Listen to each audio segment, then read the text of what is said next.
Good morning, everyone, and welcome to the regular meeting of the Multnomah County Board of Commissioners. Audience members, I would like to start by asking you to please silence your electronic devices.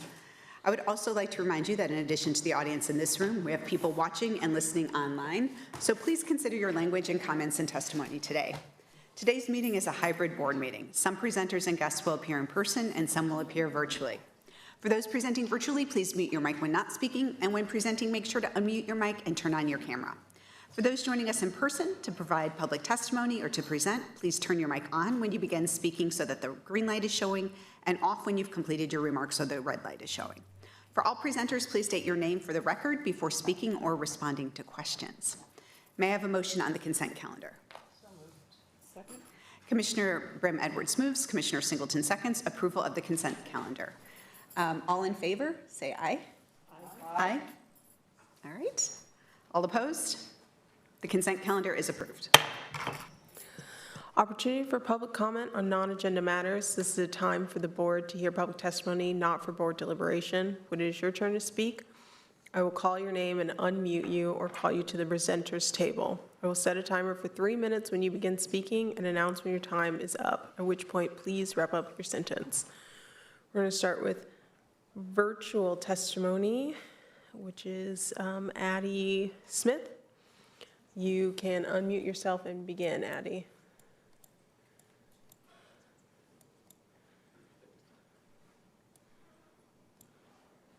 Hello. Hello.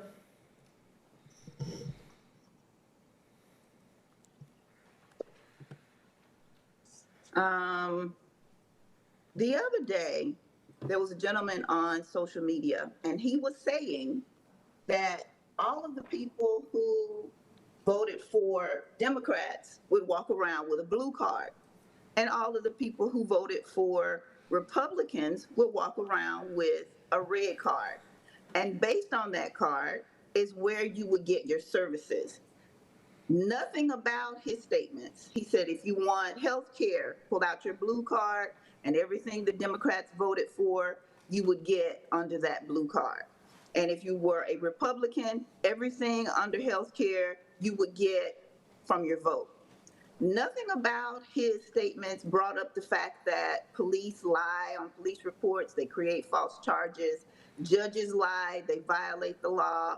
Black people are more susceptible to structural and systemic racism since slavery. Nothing about any of those things that Democrats and Republicans do. And one thing that Republicans have shown us consistently, they will use every single opportunity to attack us. And Democrats have excuses. They make up statements like, well, you should have voted more. You should have gotten more people to the polls. You should have done this, putting the onus on voters when they have the opportunity to make sure that we are safe, to make sure that we are protected. And it's no different than the Democrats and Republicans in Congress and the Democrats and the Republicans at the state legislature here in Oregon. Black people are not safe in Oregon. I am happy with letting Trump continue to burn the country down. I am happy with allowing his racism, his vulgarity, his violation of the law, because Democrats have been doing it. This isn't a Project 2025 playbook. This is a Democrat playbook that has been happening to Black people for generations. Under Ronald Reagan, Bill Clinton, the Bushes, Black people have never been safe. I am okay with Trump being in office because people like Judge Michael Riedel, who was appointed by Kate Brown, violates the law.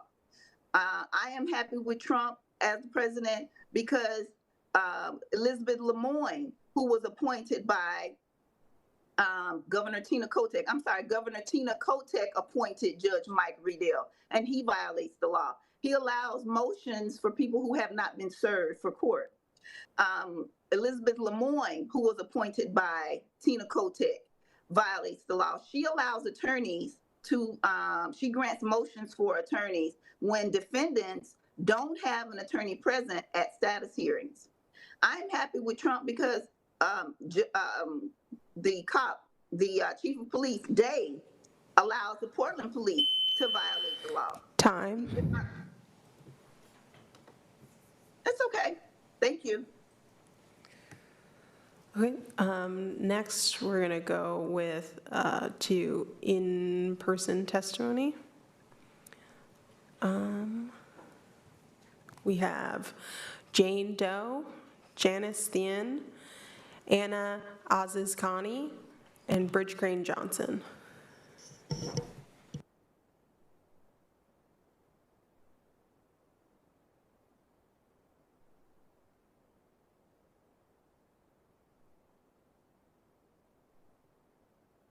Can sit wherever.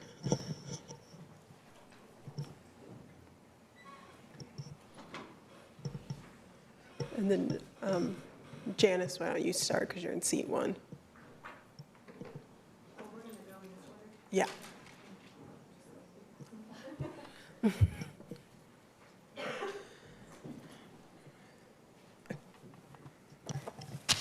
Hi, my name is Anna Aziz Khani, and I'm here to talk about the Multnomah County Animal Shelter and Callie.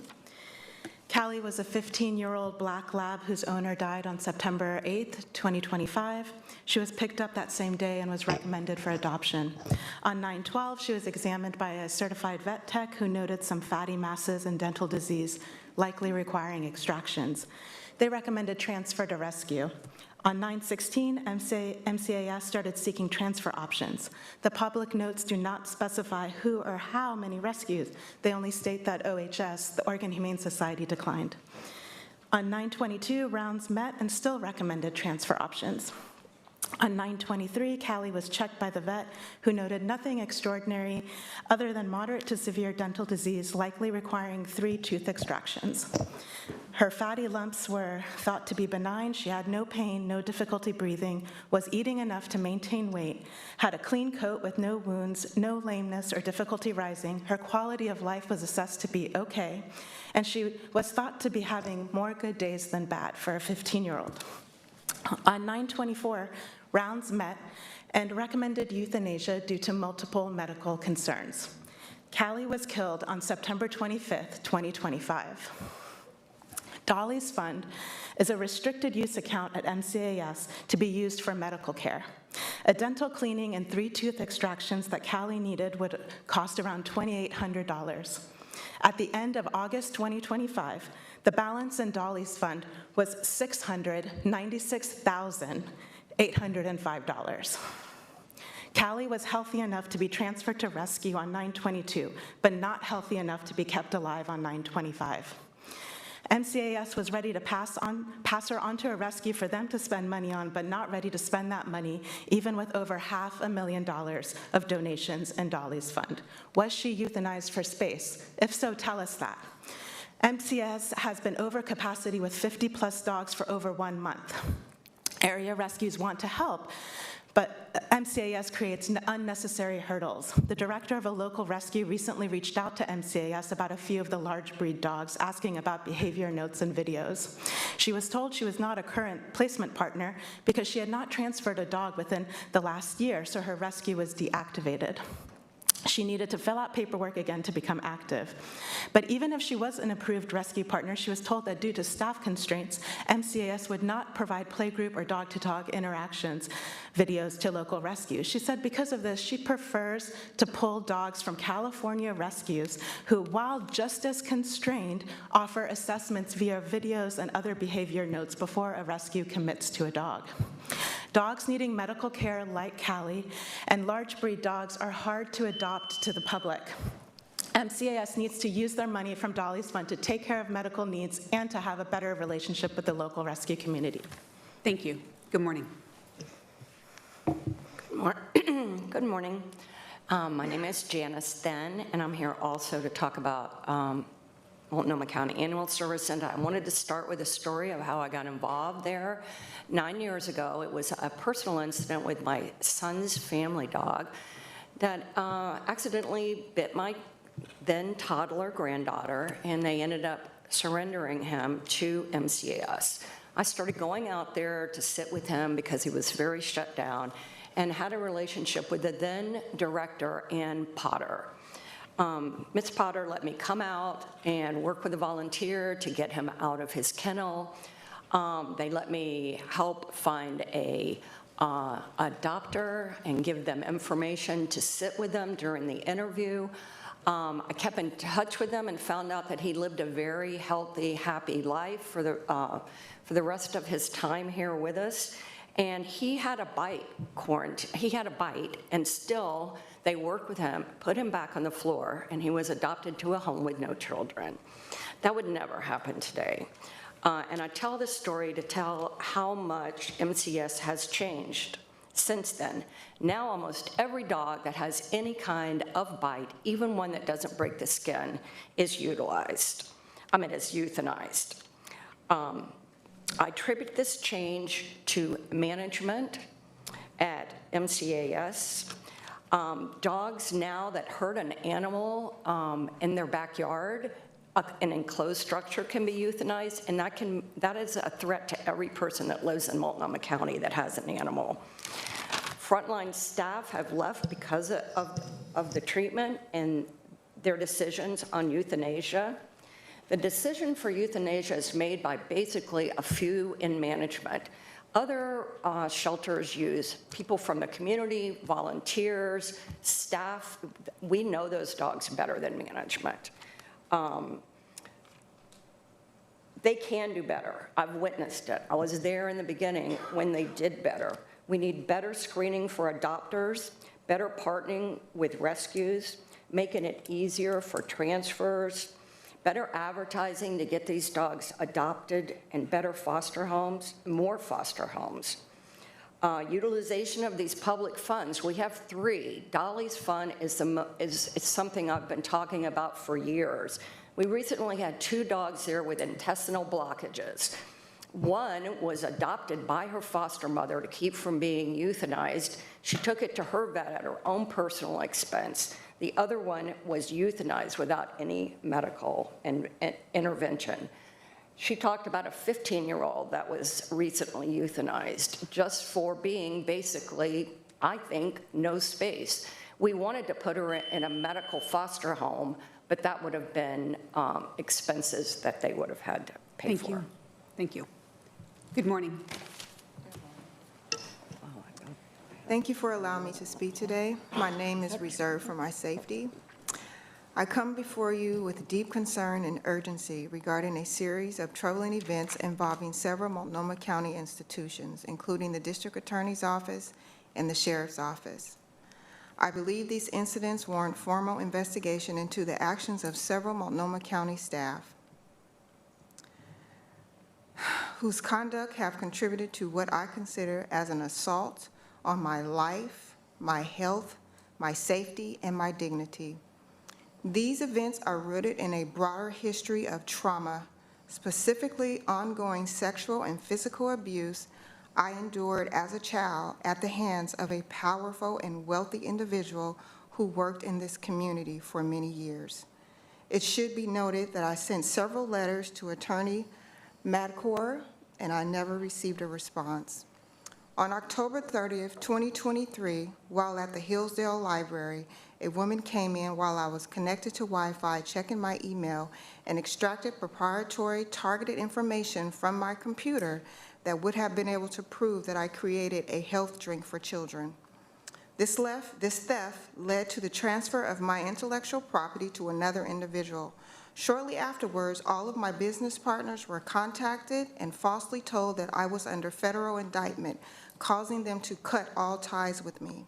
My drink formula was then shared with a third party who is now financially benefited from it. While I cannot confirm that Sean Cunningham, who is the Director of Communications for the Multnomah County Library, had anything to do with the theft, he definitely aided and was very instrumental in ensuring that the woman's identity was sealed.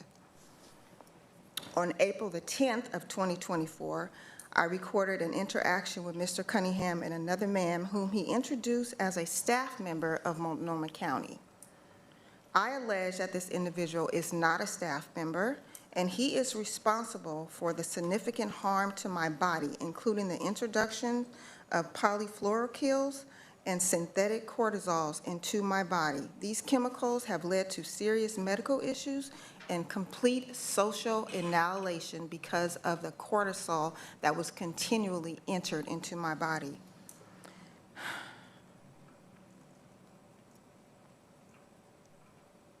The video of this encounter was later digitally altered, rendering the individual that was with Mr. Cunningham unidentifiable. This occurred only after the footage was taken into custody of the U.S. government in connection with a crime that was being investigated by the Federal Bureau of Investigations. I have a copy of this video. This suggests that someone with very powerful connections have the authority to tamper with federal property that was in connection with Sean Cunningham, who is the Director of Communications for Multnomah County Library. Thank you. Good morning. Salam alaikum, and also Shana Tova, Hag Sameach, all that. Here we are, a fair amount of time after, I think it was mostly your predecessors passed the resolution for ceasefire, and now maybe, hopefully, all the hostages will soon be back, and the death toll, the 60,000, going on 70,000 death toll in Gaza will come to an end. I want to also, unrelated to that, I do want to apologize for not recognizing the gravity and stuff of your duties. I probably should have come attired in an inflatable frog suit and given the security staff a chance to blow pepper spray up my fan hole. But I can't afford a frog suit. I don't know where to get one. I want to thank those people in local government who did engage at the courthouse and went down in person to see this crazy American experience where a president of the United States thinks that National Guard troops from one state should be flown out of that state and into another state, and be grateful. My first experience with Judge Karen Immergut when she was a county judge wasn't perfect, but I do think she did a fine job on this latest issue of the inanity of federalizing the National Guard in a completely useless situation. So we have that to be thankful for. You know, as you can tell, a lot of times I just wing it and ad hoc things up here. So when we look at the situation at the Multnomah County Animal Services, I don't know what their annual flow of number of animals serviced, how many end up in euthanasia and stuff like that. But if a county agency, closely managed to the county, not really farmed out to any community partner organizations, has this many frequent glitches and deaths that come before you, imagine how much worse it is with the homeless services system, where responsibility is not a really word that applies, where things happen under the auspices of do good and Sunstone, and I think y'all have at least had the sense to keep yourself completely divorced from urban alchemy. But we got Cultivate initiatives, not comparing those two, I like Cultivate a lot more. But I'm just saying, you know, we learned earlier this year that the homeless number we operated with for the preceding 10 years was weirdly cooked and low. And so the homeless number jumped in March or April. And just like animals are experiencing neglect that ends up in death, whether it's natural or euthanasia, we need to do better with the homeless services system and have accountability and advocacy for the people who are whose symptoms are most severe. So let's work on that. Thank you. And last up, we have injured and pissed off.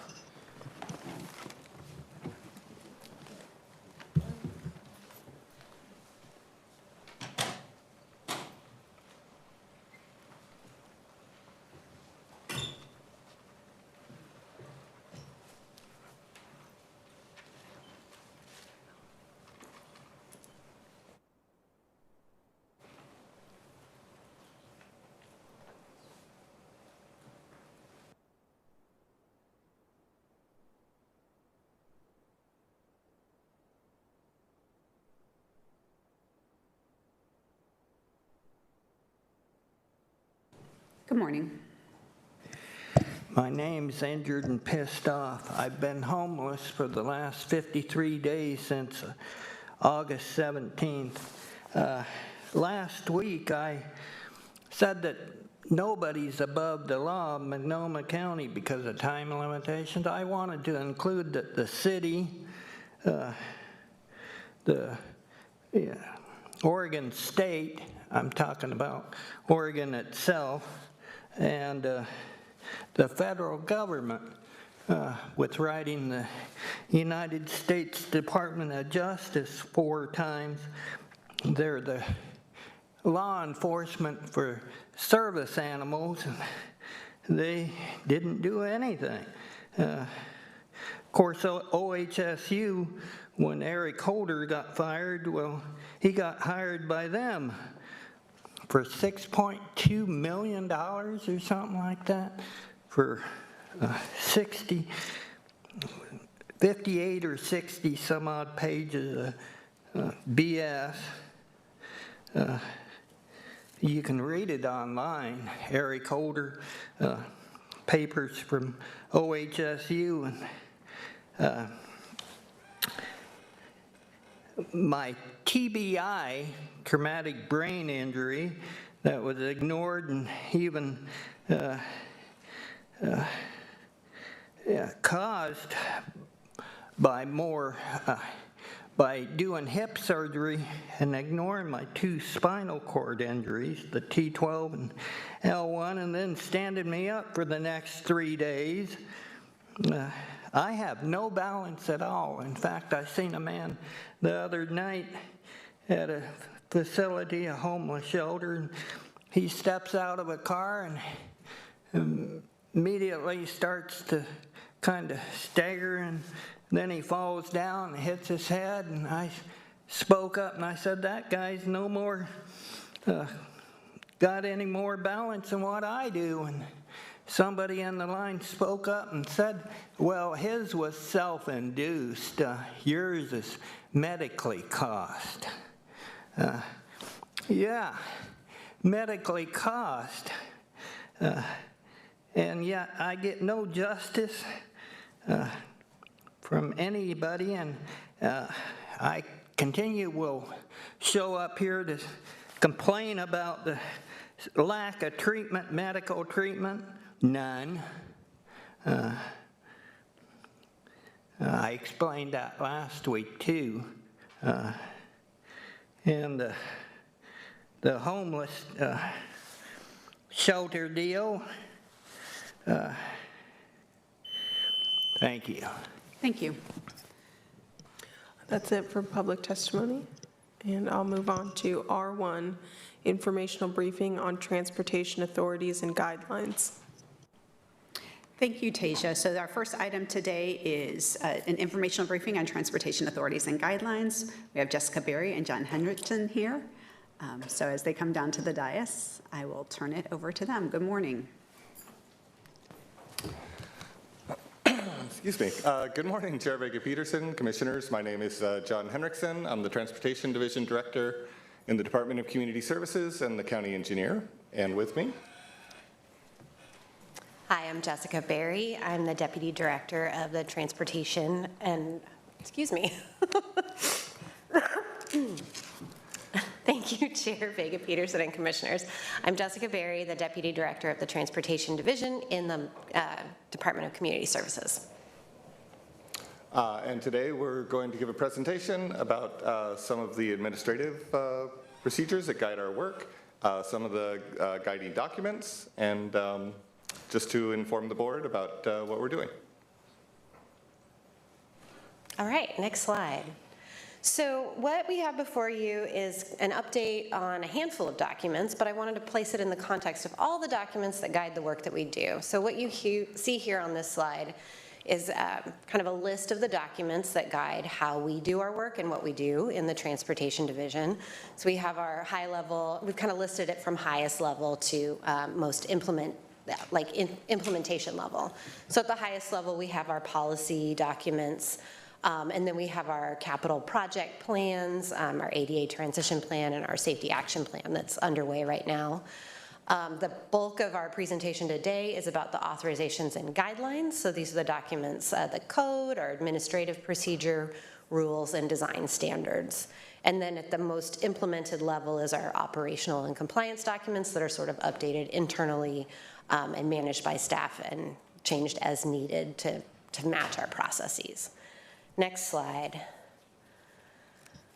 So you've seen this slide before. We presented it last spring when we were talking about capital projects. The documents we're talking about today really influence how we do the work when it comes to capital or permitting work in the right-of-way. It's really around our planning and early design and right-of-way acquisition, and construction. And this is the most interesting slide we have today. So a lot of words on these slides, but this is kind of the framing of the work that we're doing.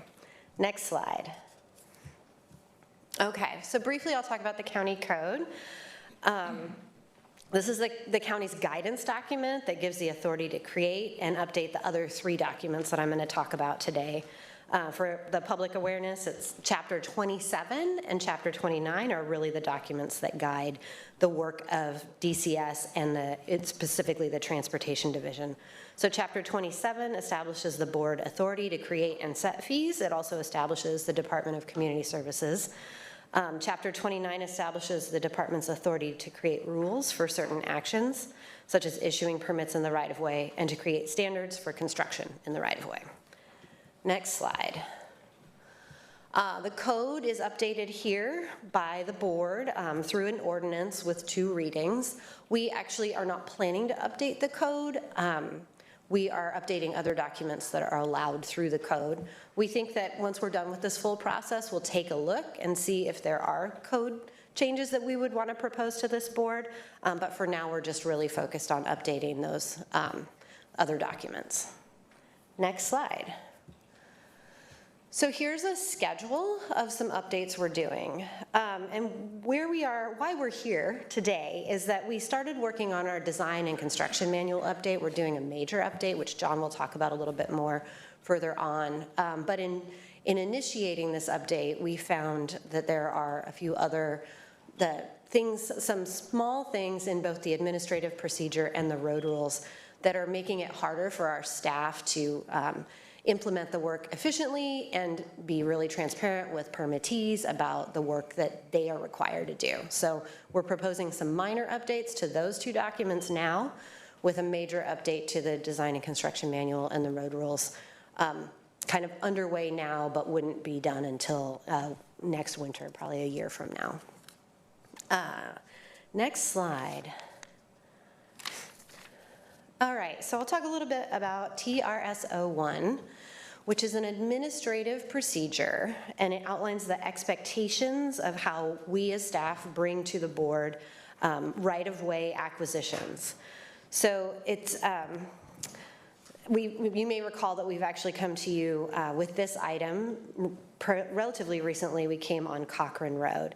The intent is we come to you with a resolution of necessity to enter into negotiations with property owners around any kind of right-of-way we need to acquire. And this could be larger pieces of frontage for a large capital project, and it includes like temporary construction easements, smaller things. It's basically the step that enables us to enter into negotiations. And that is required by state and federal law. So what we are intending to do with the TRS-01 is that we want to bring our process into strict alignment with state and federal law. Right now, the way that TRS-01 is written, we come to this board with multiple steps. Anecdotally, I think when we did the Arata Road project, we came to the board 10 times on that project. So what we're looking at doing is really redrafting that administrative procedure to be in line with what is required by state and federal law, and it will more clearly outline how we bring things to the commissioners through briefings as we move through the process of acquisition. How is the TRS-01 updated? There's actually an administrative rule that explains how to update administrative rules. It's ADM-1, and it says that the way an administrative rule is updated is it requires review by stakeholders, and we've been starting some outreach, working with the county attorney, the department director, the COO, and the chair, and once it goes through that full process, it is posted to our administrative procedures on our internal website. And then I mentioned the purpose of this update, and we're looking at doing that kind of this fall, or early winter. Next slide. All right, the road rules is also a document that we're trying to do, that we're hoping to do a minor update on. The reason we would do a minor update now is that this board may recall that in January, I think, of last year, or last winter, we passed an ordinance that allowed us to charge utility companies for permits consistent with state law. That is language we have not yet put into our road rules, and so we want to add that language to the road rules. So that kind of was the impetus for this update, but we also find that there's a section on how to issue a variance that is really cumbersome for both the public, for the applicant, and for our staff. And so we want to simplify those procedures and make it easier to go through that process. A variance is anytime an applicant wants to do something that's not consistent with our standards. When John talks about our standards, you'll know they're very, very old, so we have to do a lot of variances right now, and we are looking to simplify that process. So the process for updating the road rules includes doing a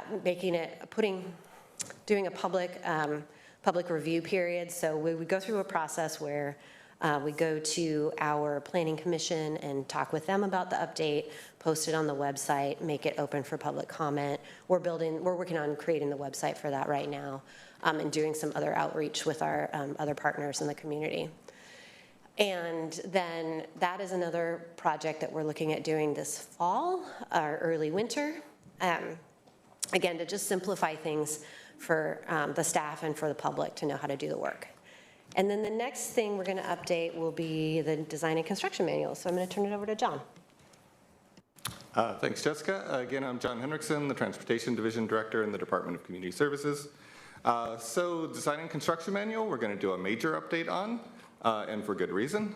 What is the design and construction manual? It is a document that sets the standards for construction in the county right-of-way that are specific to Multnomah County's goals for the transportation system that we manage. The DCM lets us implement our values around safety in the right-of-way, provides clear requirement for development that is adjacent to the right-of-way so that projects make improvement to the transportation system in alignment with their impact, and it provides the basis for the design of capital improvements and capital maintenance projects. Most roadway and bridge standards are set at the federal level by the American Association of State Highway Transportation Organizations, or AASHTO, and at the state level, in our case, by the Oregon Department of Transportation. These standards cover most of our needs, but the DCM fills in where those standards are not appropriate for unique situations on our roads and bridges, where we want to build things to higher standards, or where we want to implement new ideas that are not yet covered by those standards. How is the DCM updated? We don't have a formal process to update the DCM currently, and we don't have a regular schedule for it. When I became the transportation director in 2020, one of my first goals that I set was to get the DCM updated because it is very old.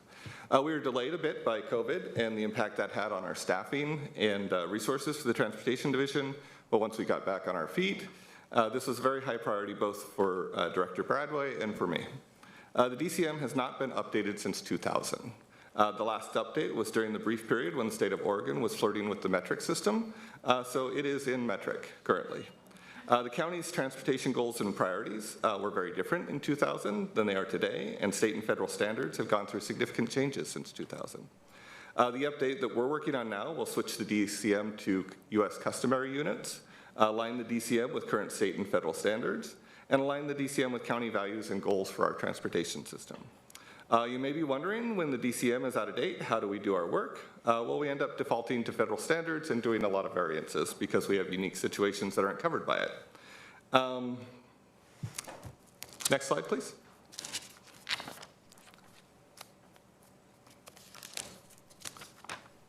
So, in addition to updating all those standards, some of the other things that the major update will cover is making the document easier to access, so it'll be easy for people to find that are applying for permits and things, and easy for our staff to find and use.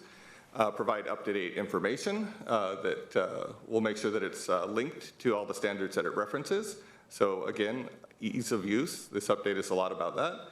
It will include plain language, so it will be written in a way that is easy to understand for the public and for businesses that are constructing adjacent to our right-of-way, and for our staff. And then vastly improved organization from what we have today. Next slide. So in summary, Transportation Division is updating these documents to increase efficiency, make them more usable, make them easier to understand for the public and the staff. We plan to update the administrative procedure in October of this year and the road rules. Both of those are smaller updates. We're currently working on the road rules larger update and the design and construction manual major update, and hope to have those done in the fall or winter of next year. And then Multnomah County chapters 27 and 29, we'll be considering if those need updates. That's supposed to say after winter 2027. Next slide. That's all Jessica and I have. Do you have any questions for us? Thank you so much. Really appreciate the updates and on this. We'll go to the board for any questions or comments. We'll start with Commissioner Singleton. Thank you all. I appreciate these updates. How are we going to ensure it doesn't take 20, 25 years to update this next time? My goal would be to create a schedule of like a regular check-in on it and a regular process for our engineering staff and planning staff so that they are kind of prompted to update it on a regular basis. And we want to align it as, every time a new standard comes out on the federal level or if ODOT updates their standards, we want to make sure that we incorporate that. So my goal would be that we just kind of update it continuously so that it is usable and relevant and not in metric. Thank you. And with the folks who are actually trying to navigate our system, has their feedback already been incorporated into some of the process changes you're talking about, or is that a next step? That's a next step we'll be working on. Great. Thank you so much. Thank you. Commissioner Brim Edwards. I don't have any questions, but I just want to share appreciation for the focus on plain language that's understandable for the community. There's nothing like getting on a government website or looking at materials and it not being intuitive. So really appreciate that effort because I'm sure it will be appreciated by those who are utilizing the system. Thank you. Commissioner Jones-Dixon.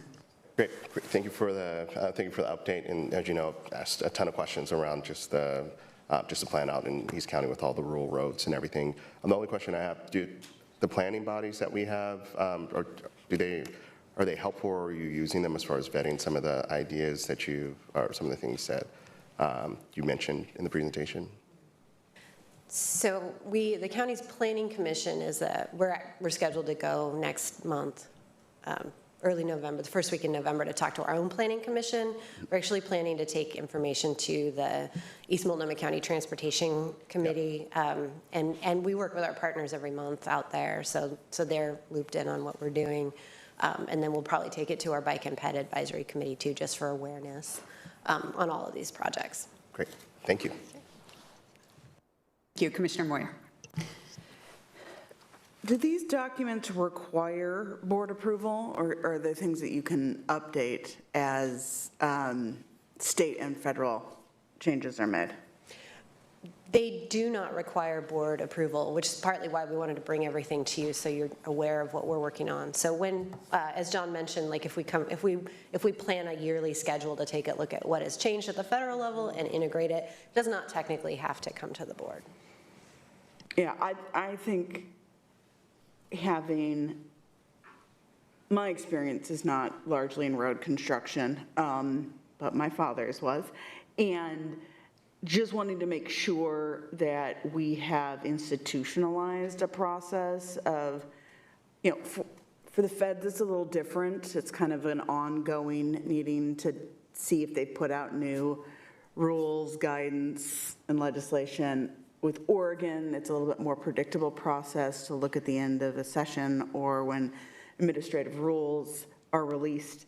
But I think that this is not the only place in which I don't think we've like had a clear process for doing that throughout the year, and I look forward to this being like an ongoing thing, and I think we need to talk as an organization about, have we made the resources available to departments? Because it is sometimes time consuming to read through every new anything to see if it's relevant and requires us to update or change. So I put that out because I do acknowledge that it is work that I think often doesn't get prioritized, except it really makes a pretty significant difference for our residents and their ability to understand what to follow and what to do.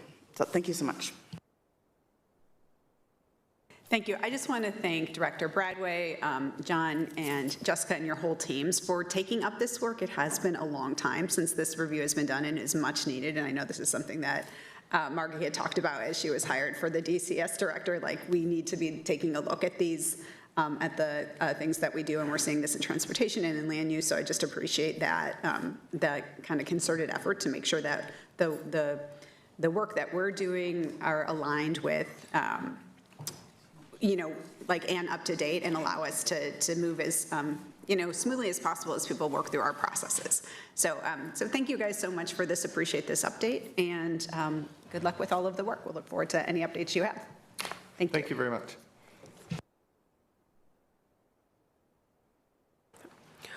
R2, resolution consenting to Chair Vega Peterson's appointment of Stacy Cohen as the Director of Government Relations for Multnomah County. May I have a motion? So moved. Second. Commissioner Bram Edwards moves, Commissioner Moyer seconds, approval of R2. So in my role as come on down. In my role as Multnomah County Chair, there are a lot of difficult decisions that I have to make on a regular basis. I'm pleased to say this is not one of them, but it is an important one. It is with great pleasure that I bring this resolution before the board, consenting to the appointment of Stacy Cowen as the Director of Government Relations for Multnomah County. Stacy has been with the county since April 2022 and has served as the interim director for the Office of Community Relations for the past 8 months.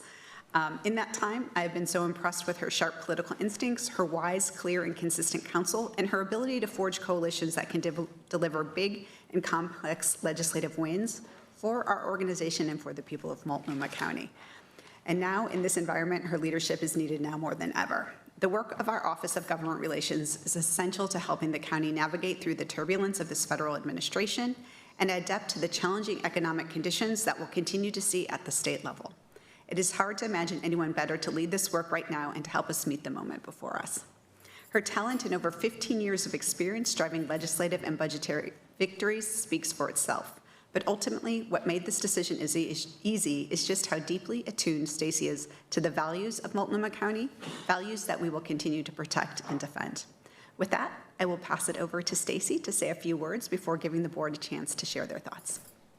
Thank you so much, Chair. Chair, Commissioners, Stacy Cowen, I use she, her pronouns. I'm deeply honored to be considered for the role of Director of Government Relations for Multnomah County. So in my past 11 months in the interim role, as well as the 3 years that I've been here at Multnomah County, I've been able to see firsthand the strength, the values, and the heart of this organization. Our shared commitment to advancing equity, improving community well-being, and working in true partnership with our local, our state, our federal, and our tribal governments. I look forward to continuing that work, building strong relationships, elevating community voices in policy discussions, and ensuring that the county's priorities are represented clearly and effectively at every level of government.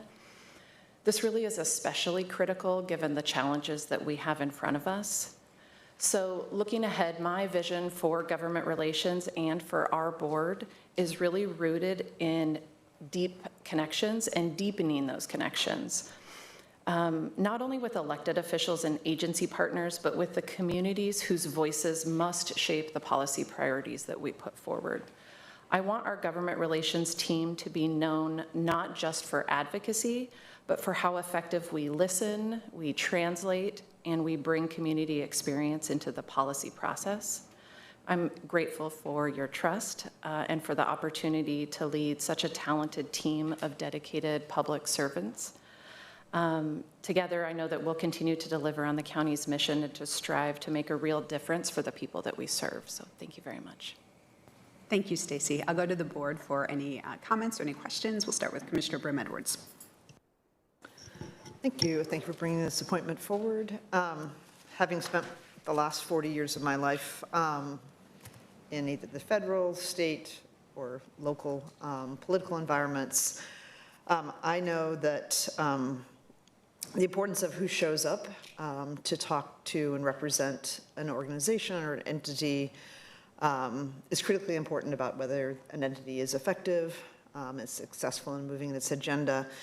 And I will say in my short time here on the board, I feel that all my interactions and visits to Salem or working with local electeds, I feel it, even those who disagree with us or who may not share our values or the mission, the importance of the credibility of the individual delivering factual information at the same time advancing our point of view and our perspective or what we're trying to accomplish is critically important. And I will say that just in my interactions that I think you really represent well the county's values and have been an effective advocate for all of us. So I'm going to be obviously supportive of this appointment.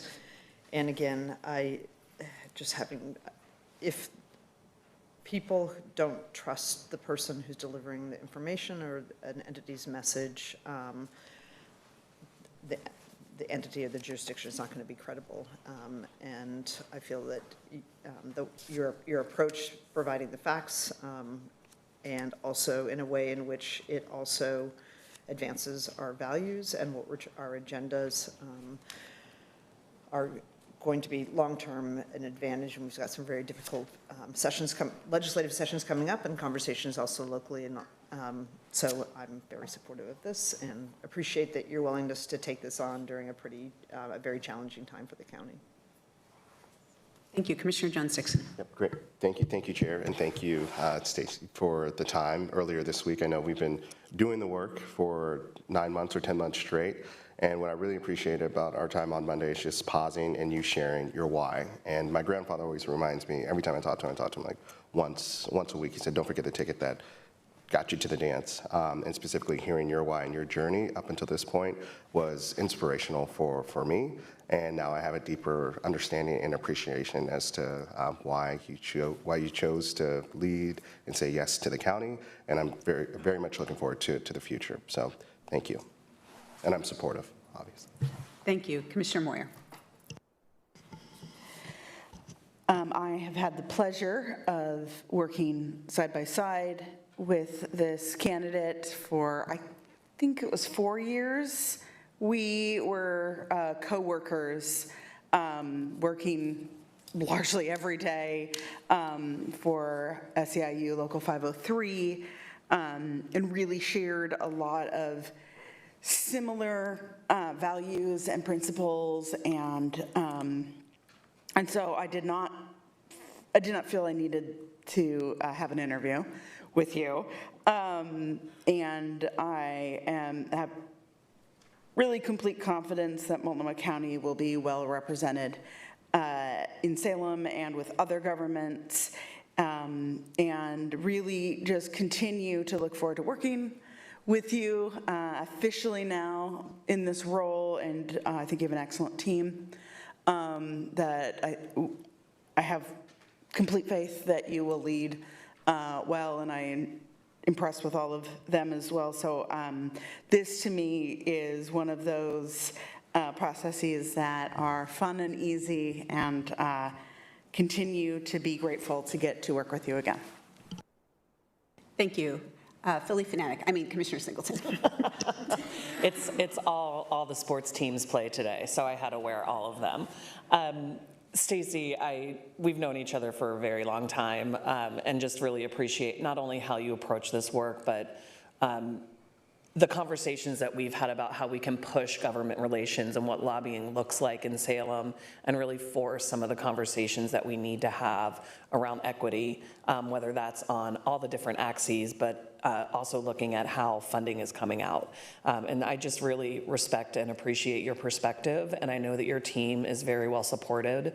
It's something else that really makes me know that you will be great in this role, is how well your team is supported with you at the helm. So I look forward to this vote as well, and grateful that you are signing up for the permanent role. Thank you. And I neglected to notice that we had a couple of people signed up for public testimony, so I want to bring those forward, and then we will ask you to come back. Okay. Bridge Crane Johnson and Lightning.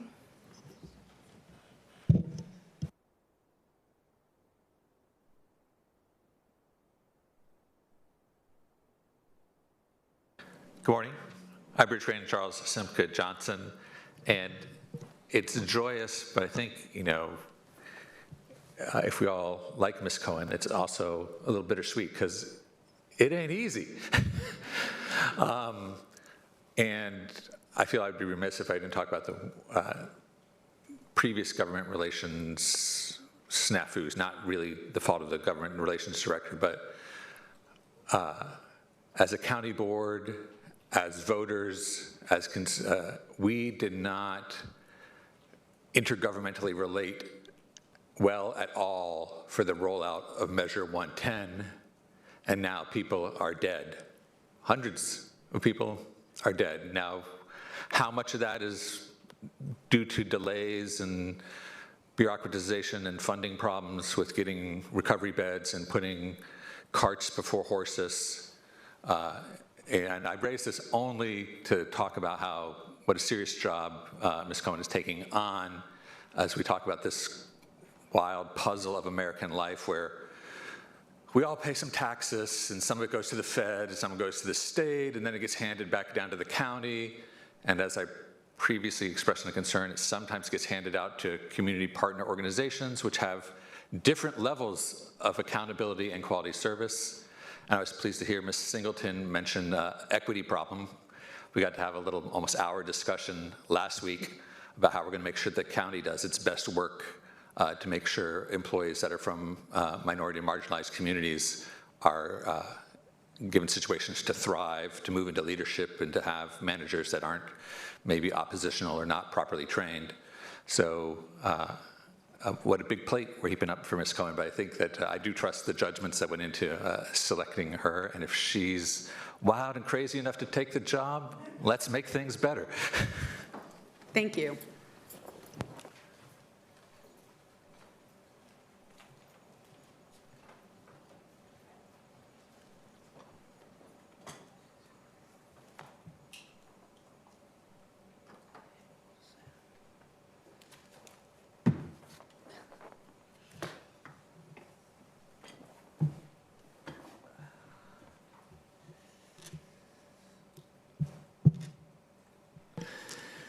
Yes, my name is Lightning. I represent Lightning Super We the People Lab. One of the concerns I have on government relations is that I don't think Multnomah County really reaches out enough to the corporations such as the big tech, Intel, or let's just say the Portland Trail Blazers. And I think government relations is so important to make sure that these groups are brought in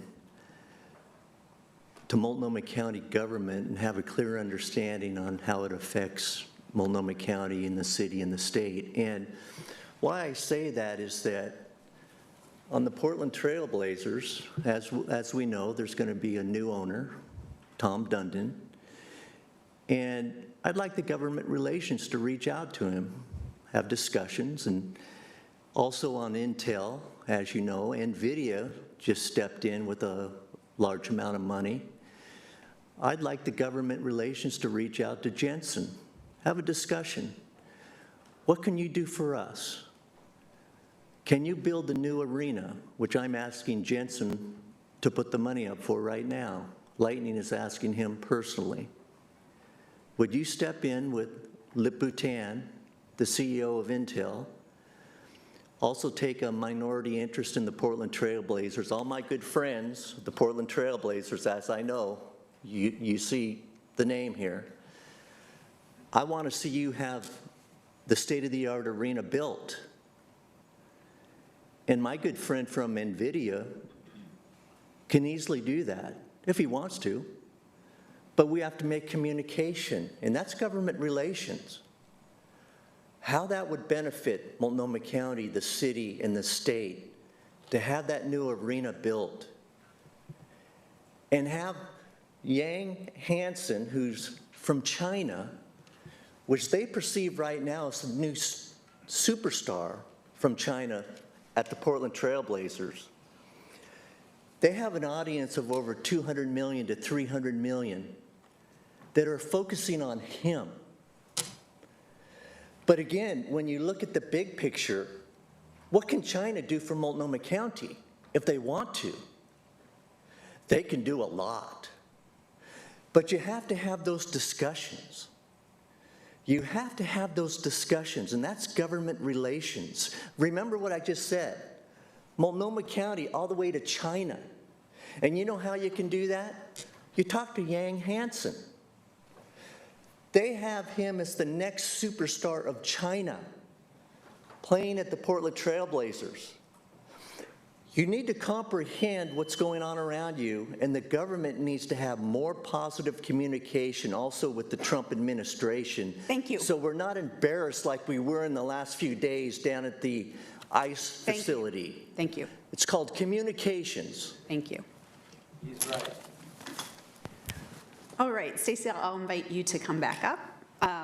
And I will just add, to round out the comments today, that I first had the pleasure of working you back in 2013 when I was on the House Consumer Protection and General Government Committee, and you were working for SEIU, and we worked on really fascinating interstate governmental workings around, oh gosh, lots of things. But it was really a pleasure to get to know you and work with you.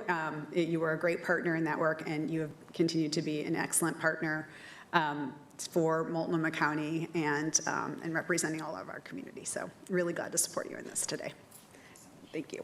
Tasia, can we have a roll call vote? Commissioner Moyer? Yes. Commissioner Singleton? Yes. Commissioner Brim Edwards? Yes. Commissioner Jones Dixon? Yes. Chair Vega Peterson? Yes, the resolution is adopted. Congratulations.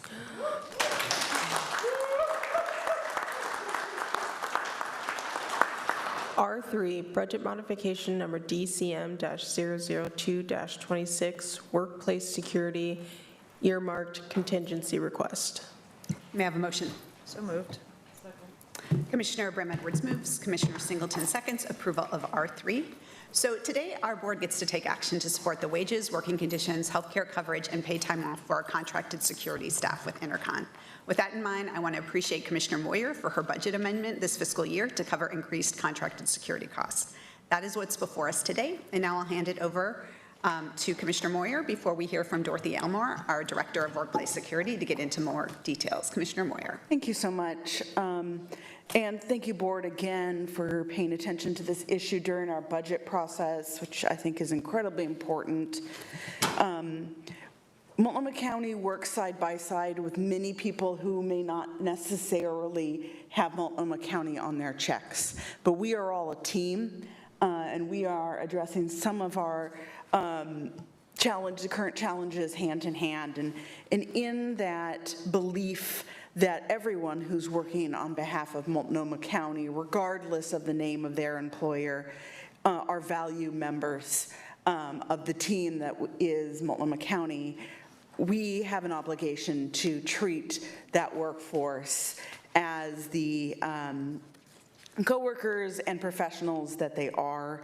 I'm honored to have worked closely and watched closely the contract process between our security officers who have joined SEIU Local 49 and their employer, Intercon. I was very happy to hear that they reached an agreement, and I strongly support this in recognizing the difficult work that our partners at Intercon are doing on behalf of the county services we're trying to deliver, and value and respect them as coworkers.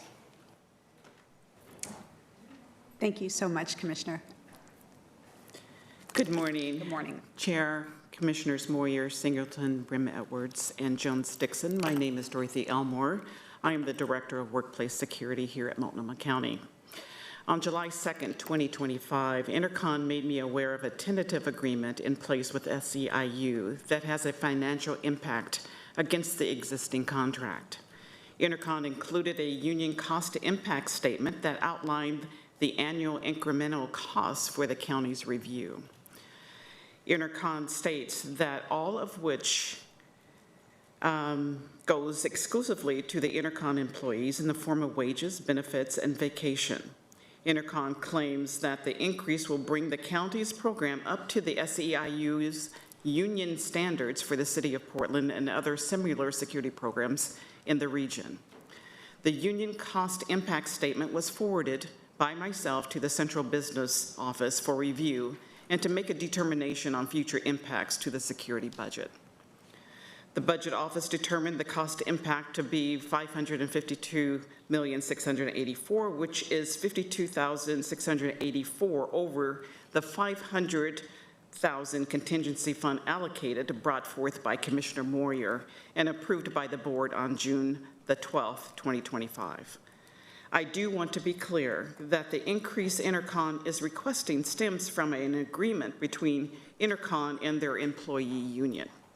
I have their assurance that the increase will exclusively be used for wages, benefits, and paid leave for employees working on the county contract. Intercon seeks funds to be retroactive to July 1st, 2025. I am seeking board approval to increase budget appropriation in the Facilities Management Fund in the amount of $552,684 from general fund contingency for increased security cost. These increase are due to increasing contracted services rates with Intercon, the county's contracted service provider for workplace security. The security costs are reviewed and monitored monthly and throughout the fiscal year by the DCM Workplace Security Team and the DCA Finance staff to ensure the budget and actual expenditures are within the allocated appropriation security controls. The current revised workplace security budget for fiscal year 2026 is $11,579,811. The budget modification is requesting $552,684 in additional budget appropriation from the $500K that was earmarked general fund contingency, alongside an additional $52,684 in non-earmarked contingency. Upon approval, the workplace security revised budget for fiscal year 2026 will be $12,132,485. Thank you for your consideration, and I look forward to answering any questions. Thank you so much, Dorothy. We do have some folks lined up for public testimony on this, so I'm going to bring them up so that we can hear from them, and then I'll invite you back for board questions or comments. We have 4 people signed up for public testimony: Yasmin Ibarra, Nora Gordy, Jared Essig, and Lightning.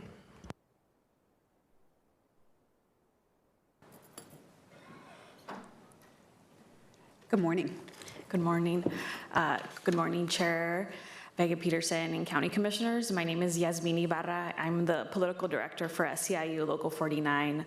Our union represents nearly 14,000 essential healthcare and property service workers in Oregon and Southwest Washington, and represents the unionized subcontracted janitors that work for Relay Resources and ABM here at the county, and now the county's newly unionized security officers with Intercon.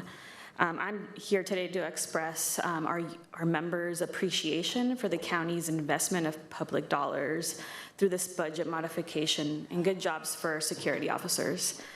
This investment ensures that workers will receive living wages, affordable benefits, time off when needed to care for themselves and their families, and important worker protections. The budget modification before you, for us, represents a historic step for the county to invest in high-quality security that will benefit county residents, staff, and officers themselves. We applaud the body's commitment to use the mechanisms at your disposal to raise standards throughout our region, and we thank you for considering this now, and please vote yes on this budget modification. Thank you so much. Good morning. Good morning. Chair Vega Peterson and Commissioners, my name is Nora Gorby. I am a Vehicle Security Officer with Intercon, patrolling and protecting county property, and previously was an officer at the Central Library. I am here today to thank this commission for investing sufficient funding in the county's Intercon contract to provide living wages, paid time off, and affordable benefits for your security officers. My coworkers are very excited for the improved quality of life that we will now get to experience. We are grateful for our reasonable raises and the paid time off that we will receive thanks to the county's investment in our union contract. Before we ratified our contract, my coworkers and I did not have enough time to take care of ourselves and our family members if we got sick, so having additional days off will be a huge relief. I get my health insurance through Intercon, and it has been very expensive. Following our contract settlement, my monthly premium costs will go down from nearly $400 a month to $80 a month. This will be life-changing for my household, not to mention my health, getting to go to the doctor when I need to. Providing security in Multnomah County is a tough job, but my coworkers and I love our neighbors and are proud of the work that we do to make Multnomah County a safer and more comfortable place to live. Thank you for sharing important values by investing in this contract. Thank you so much. Take that picture. All right. Thank you.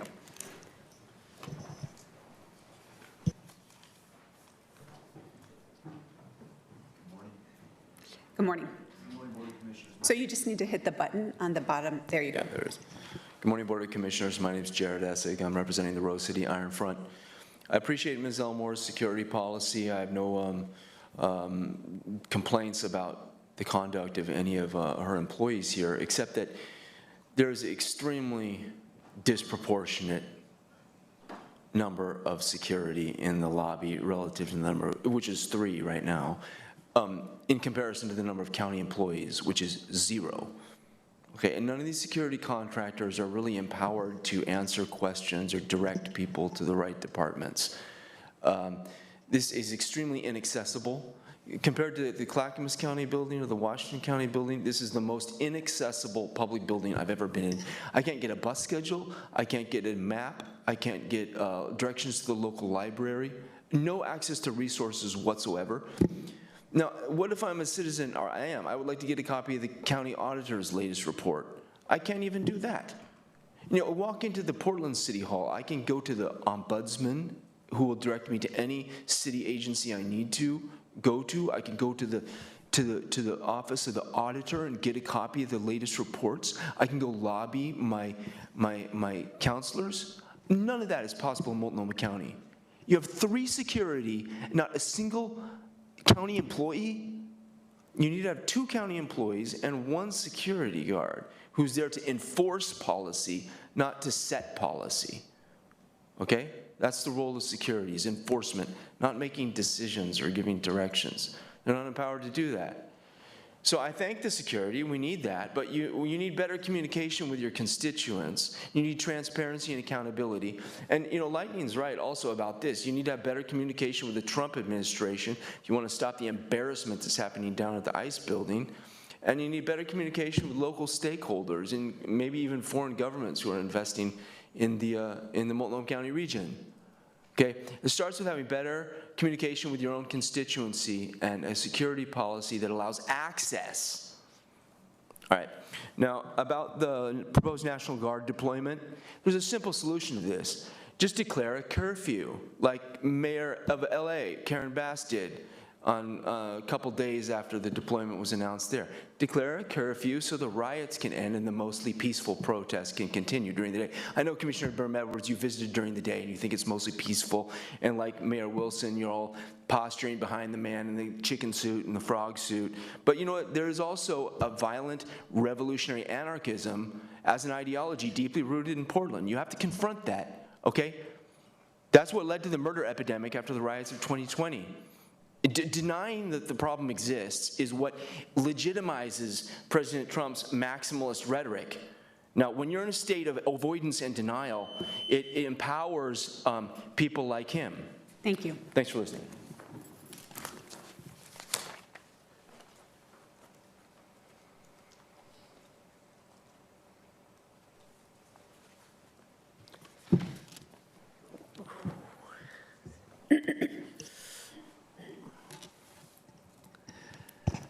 Yes, my name is Lightning. I represent Lightning Super We the People Lab. I really think the security is really doing, in my opinion, an outstanding job at the Central Library. They are some of the most professional private security I've ever met. They're attentive to the people there. They do everything they can. And then we had these Portland police who want to say that when someone was shot in front of a public parking structure, well, they happened to just walk out of the library an hour earlier. It's like saying, well, they walked out of Safeway. Why don't we go after Safeway too? And then they walked out of some coffee shop somewhere too. Why don't we say that too about the coffee shop? What they've done with the Central Library, for whatever reason, Portland police have an issue with the private security. You know why they have an issue? Because they're some of the most professional security I've ever seen. They're attentive to the people, they're respectful to people, they do everything they can.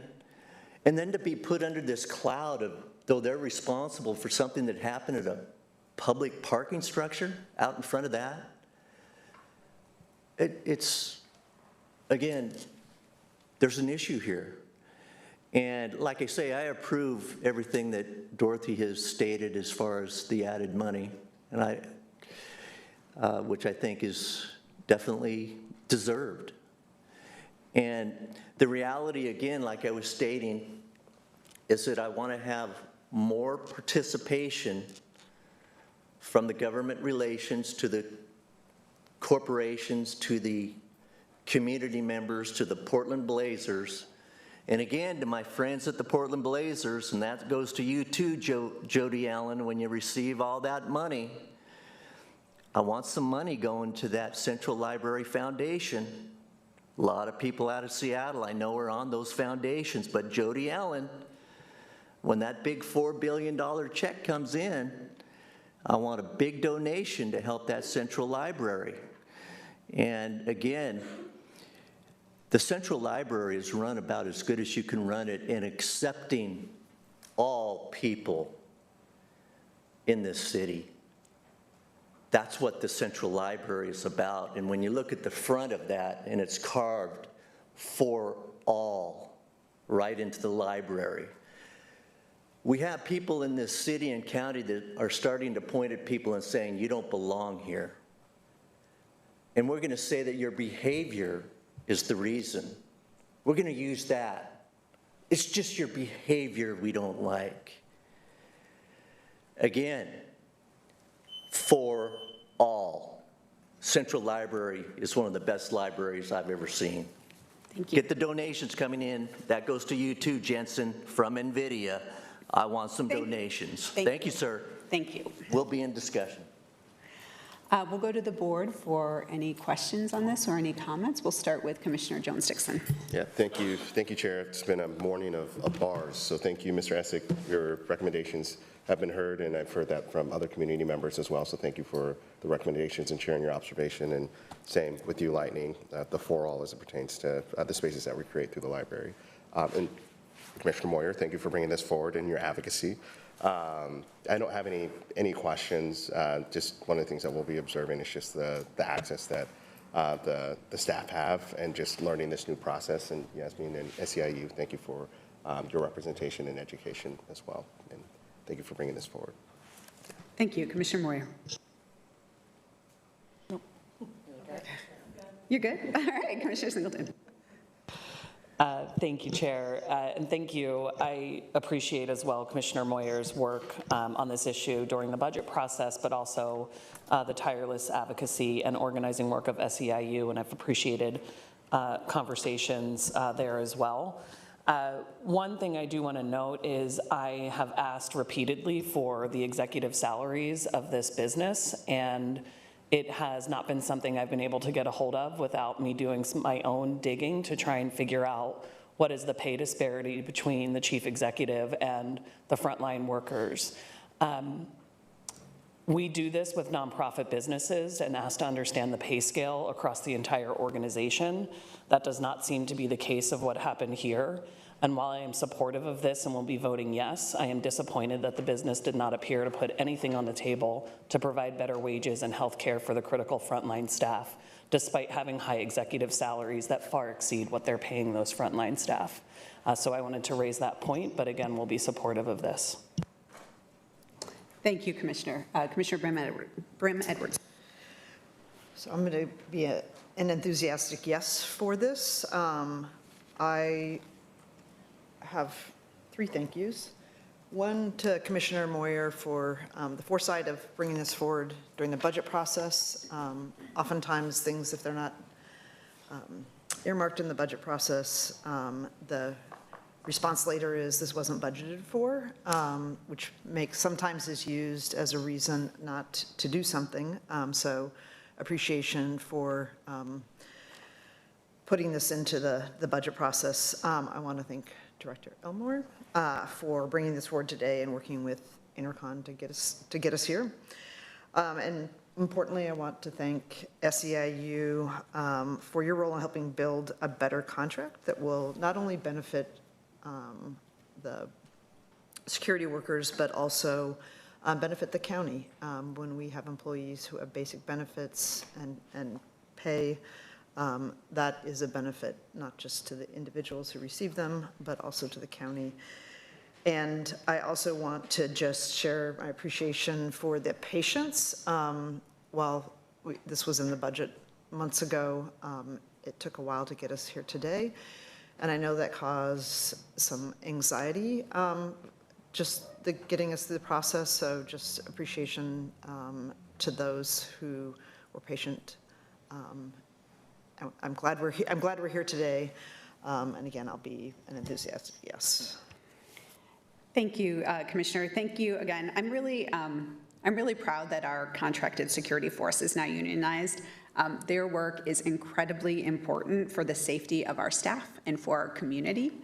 I want to thank our Intercon workers. They greet us every day in our lobby. They work all over the county, making sure people can access our services safely and openly. Nora, thank you so much for being here today.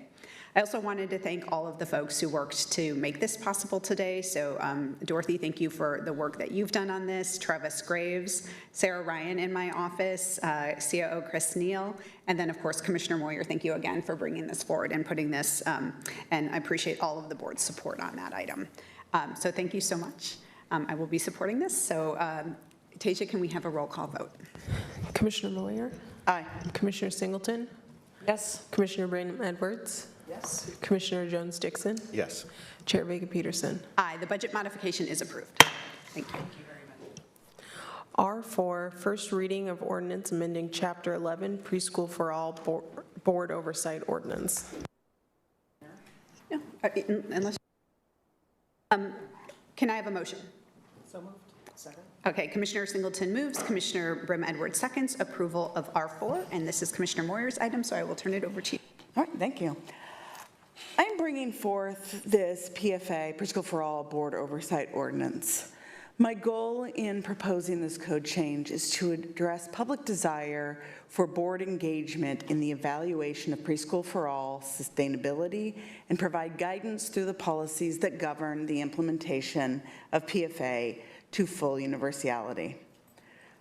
Our constituents are looking to the Board of Commissioners to play a greater role in the work of the advisory groups and the policies guiding full implementation. and to do that work in the public forum that installs faith in Multnomah County's PFA program. In order to provide that oversight and build public confidence in our preschool program, commissioners need a larger role in guiding the work of the PFA advisory groups, so we are getting answers to our questions. Answers we need to make vitally important policy decisions that will ensure the long-term sustainability of PFA. My goal here is that the board will have a meaningful opportunity to weigh in on the process set up to provide analysis of PFA tax and the information we, the board, need to address the many concerns brought up over the last several months and ensure effective full implementation of universal preschool in Multnomah County. In order to do this, we need to have a process that allows us to ask the questions we have publicly. And we need to have confidence in the answers supplied. To have confidence in the information provided through this program analysis, we need to an understanding of the current process that is in place and the ability to have input on that process. The current PEG, TAG, and PFA Advisory Committee is still unclear to me, and my input on that process has been largely ignored.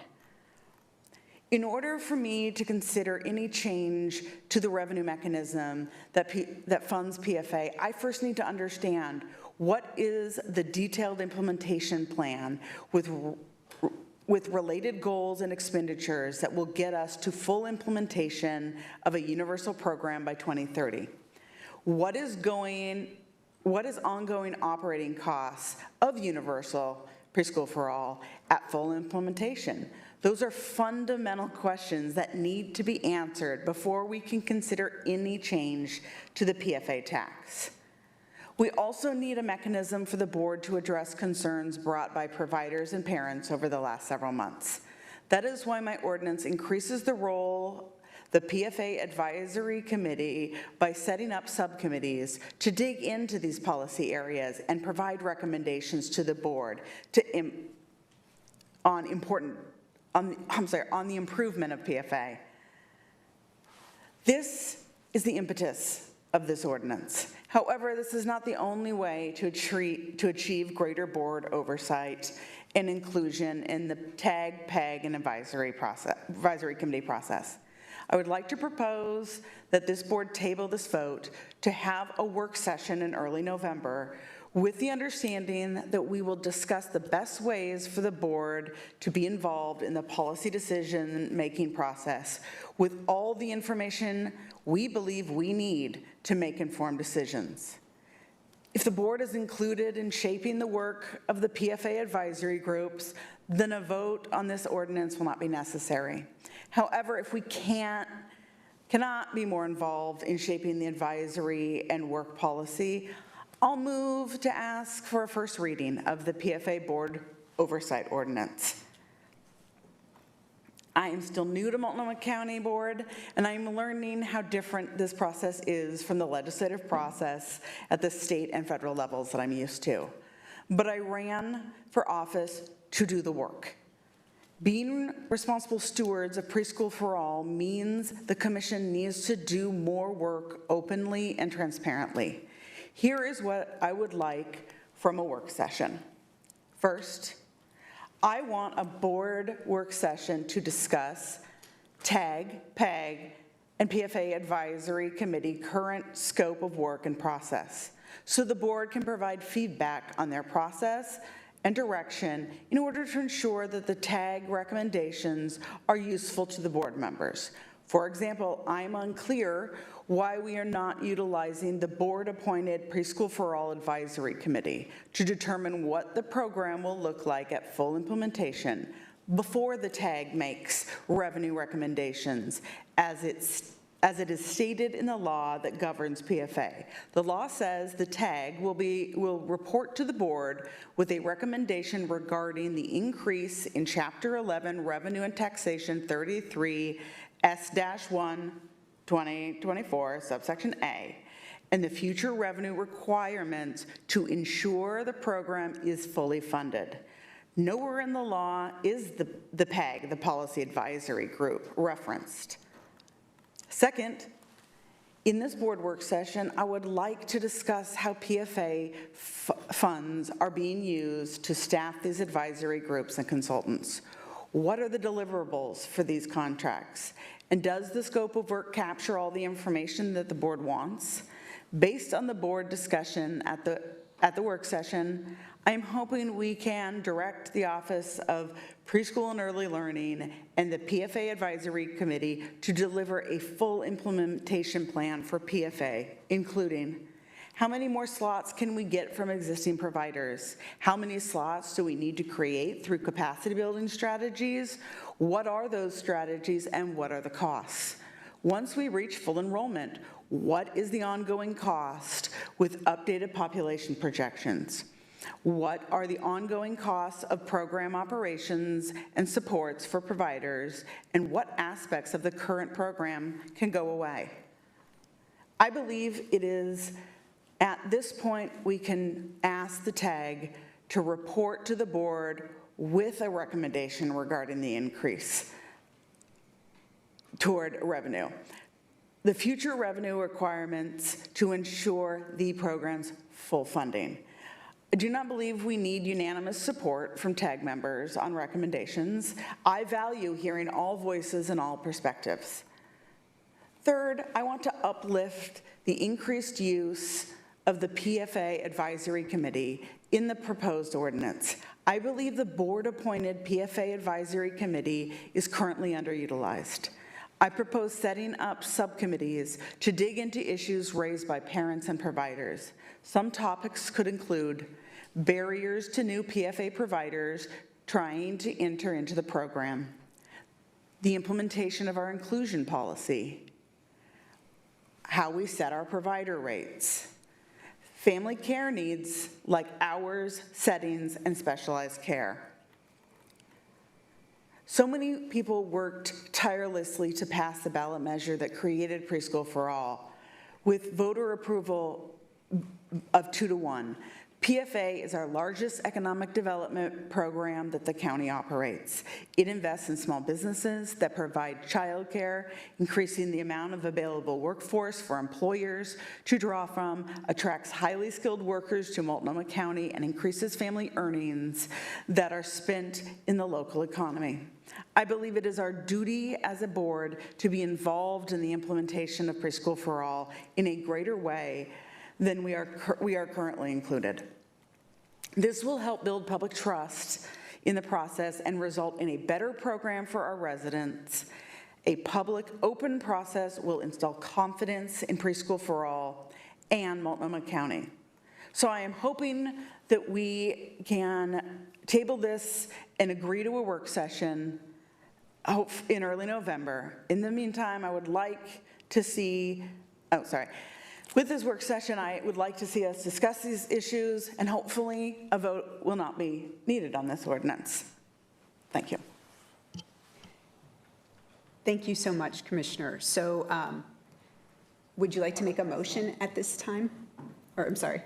If there's public testimony, I'd like. Yeah, okay, so why don't we move to public testimony, and then if there is a motion that wants to be brought forward, we can do that after public testimony. So Tasia, can we see who's here to testify? We have Marchelle Kellikini.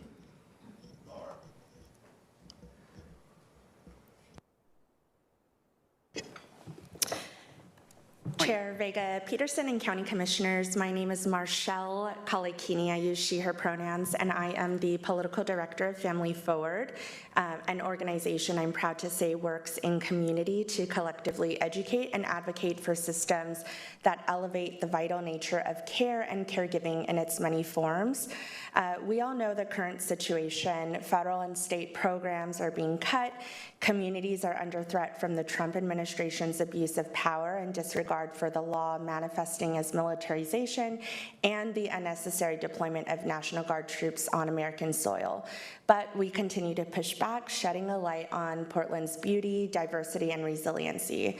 I really appreciated our elected officials, many of who have echoed that message, and I urge you to take advantage of this opportunity before us to continue providing real hope to Oregonians through Preschool for All, demonstrating what's possible when we follow through on public, universal programs that truly make a difference for our families. Preschool for All represents a commitment this community made to our families and children. Family Forward supports Commissioner Moyer's proposed ordinance that would provide more accountability, transparency, and realignment of the role of the Technical Advisory Group TAG to ensure that we reach the goals of the Preschool for All program. And I am excited to hear that there's a proposed work session as well. So when voters approved this measure in 2020, the ballot measure laid out a clear objective for TAG, which requires recommendation from a technical team on whether the 2026 tax increase is necessary to fully fund the program. And what's happening now just deviates from that mandate. The TAG has been asked to consider changing the tax structure itself, which opened the door to program cuts and delayed implementation. The proposed ordinance would ensure the TAG can build upon work already completed and refocus on what voters asked them to do, which is ensuring fully funding the program. The proposed ordinance will also expand oversight to the TAG to the full board. The resulting research and recommendations from the TAG will inform important decisions about the future of the program for all commissioners. And this adjustment will support increased participation and foster deeper understanding of the program among the full board and ensure accountability to all commissioners and voters. I think that we can make this transition while honoring the work that's already been done, but we urge this commission to direct the Technical Advisory Group to focus on fully funding the program and to expand oversight of the TAG to the full board moving forward. Family Forward has faith in this program and we want to see it succeed. We believe this proposed ordinance can help us get there and we urge your support. Thank you. Thank you. Is there any other public testimony? Okay. All right, great. One thing I will say is that in talking with my team, we have identified November 6th as the date for the work session to have this, so that is something that we'll add to the snapshot so everybody can see that. So I'll go to the board for any comments or questions, although before we do that, would you like to make a motion at this point, and then we can have discussion as part of the motion? Sure. So I motion to indefinitely table this ordinance. Okay, we have a motion and second to indefinitely postpone this item, and so we'll open that up for discussion. Commissioner Singleton. Thank you, and thank you, Commissioner Moyer. I agree with so much of what you said, and I think it reflects a lot of our conversations. I also appreciate you uplifting my idea for a work session so that all board members can get our questions and concerns on the table and our ideas for improvements. There's also, in conversation that I've had with the department, some reforms that have been made that I think are really important for us to hear about and understand how the program is operating now. As Commissioner Moyer and I discussed in September and again on Tuesday, a work session is a great first step for us. And I'd like to remind everybody that this is something I think we missed and we should do a better job of moving forward, because when we voted on the indexing ordinance, we voted that the board would agree on an assessment process to help us get the information we needed to be able to vote on any changes to the PFA tax. And during that conversation, County Attorney Madcore said, quote, "If there is to be discussion about future process in a substantive matter, that will be done in a public meeting." And that is the piece that we failed to follow up on, and so I'd like us to do a better job of that moving forward. I'm interested in working together collaboratively to figure out how to move this critical work forward. This program, I think we all are very clear, is a huge benefit in our community, And this is really about assessing what's working, where there are problems or challenges that we need to improve, whether that's for teachers who are trying to construct new sites. I will always uplift the teacher who said, I'm a teacher, I'm not a construction worker, and asking me to navigate a complicated permitting process is unhelpful. So there's things we need to improve there. And then looking at how are we really best supporting the high number of students with special needs that we have in these classrooms. So I look forward to this discussion and coming up with an assessment process that reflects the will of this whole board. Thank you. Commissioner Brim-Edwards. Yes, so I was prepared to support the ordinance first reading. And I'm also prepared to support the motion to table, given that it's a recommendation from Commissioner Moyer. And I can support both because I do believe a work session is necessary on the topics that were raised. And I believe that work session can help us increase transparency, accountability, and help us move more quickly to the goal of the ballot measure, which was universal preschool. So again, and I will support bringing the ordinance back if that's what's necessary.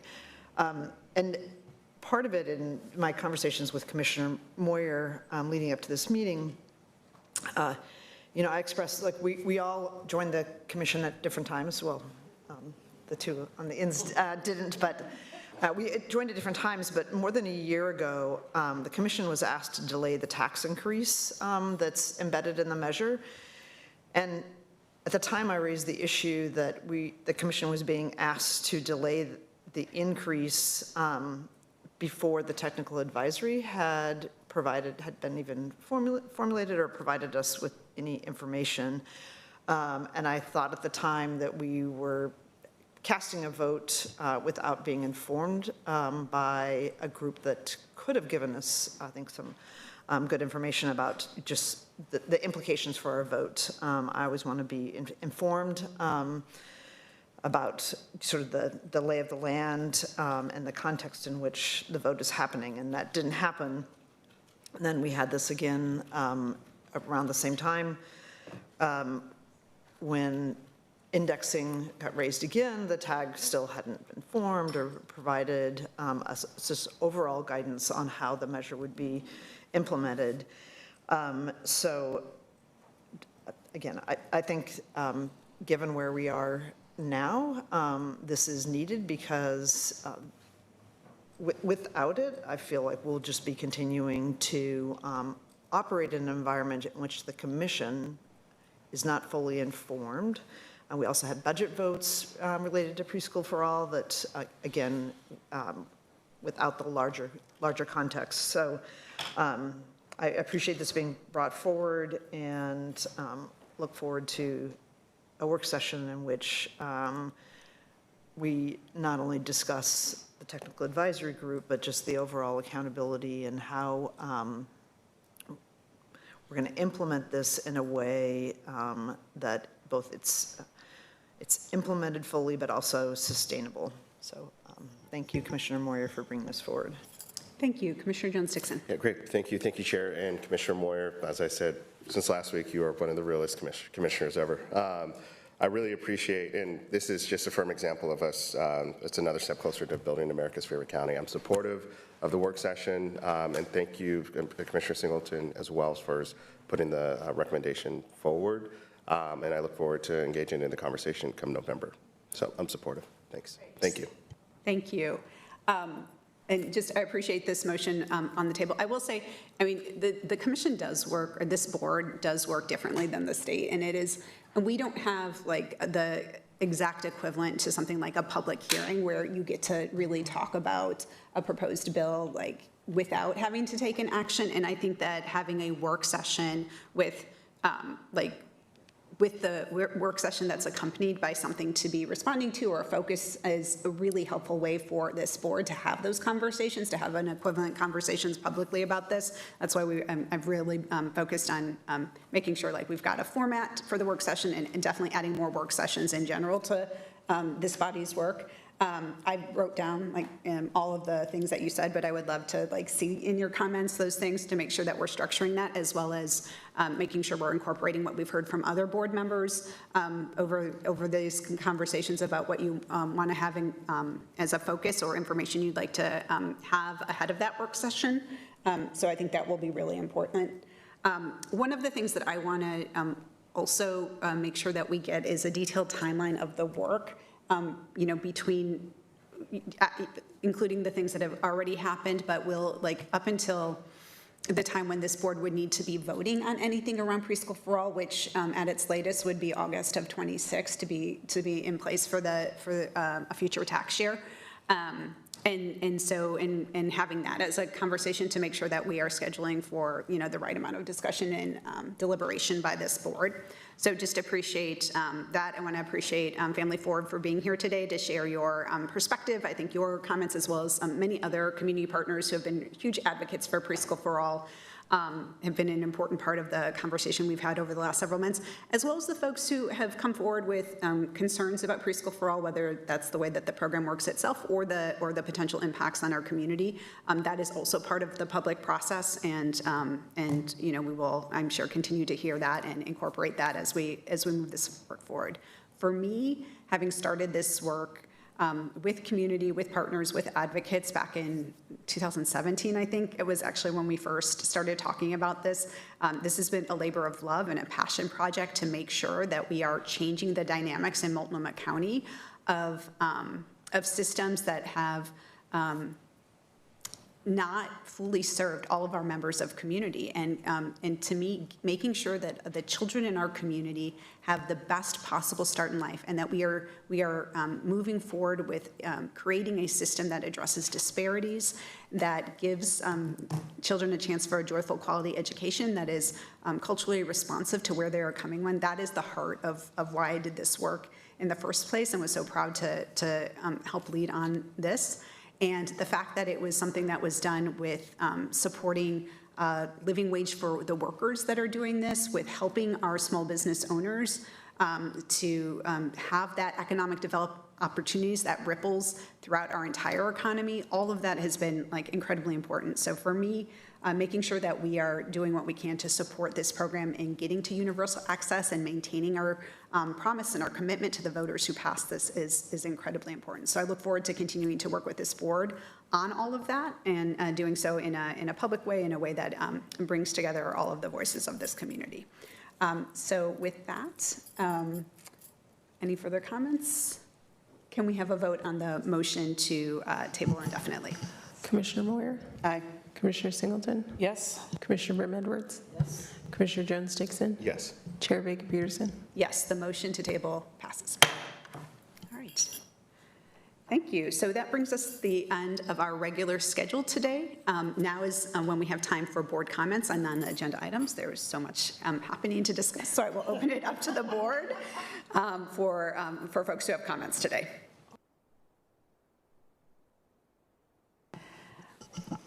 Yeah, it's hard to narrow down. It has been a weird couple of weeks. But I actually would like to express my pride in our community and how we have responded under extraordinary circumstances. Having the epicenter of the federal